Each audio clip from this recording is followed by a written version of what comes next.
बिस्मिल्लाहिर्रहमानिर्रहीम अस्सलाम वालेकुम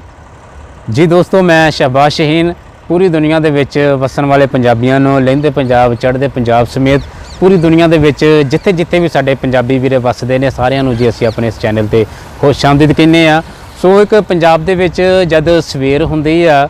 ਤੇ ਇੱਕ ਸਵੇਰ ਦਾ ਭਲਾ ਵੇਲਾ, ਇੱਕ ਭਲੀ ਸਵੇਰ ਤੇ ਪੰਜਾਬ ਦੇ ਵਿੱਚ ਕੀ ਨਜ਼ਾਰਾ ਹੁੰਦਾ ਸਾਡੇ ਪਿੰਡੂ ਲੋਕਾਂ ਦਾ, ਪਿੰਡ ਦੇ ਕਲਚਰ ਦਾ, ਸਾਡਾ ਕਿ ਕਿਸ ਤਰ੍ਹਾਂ ਸਵੇਰ ਹੁੰਦੀ ਆ ਕਿ ਇਹਦੇ ਜੀ ਨਾ ਜਾਪੇ ਮੈਨੂੰ ਚੀਜ਼ ਕੋਈ ਵੀ ਜਗਦੀ,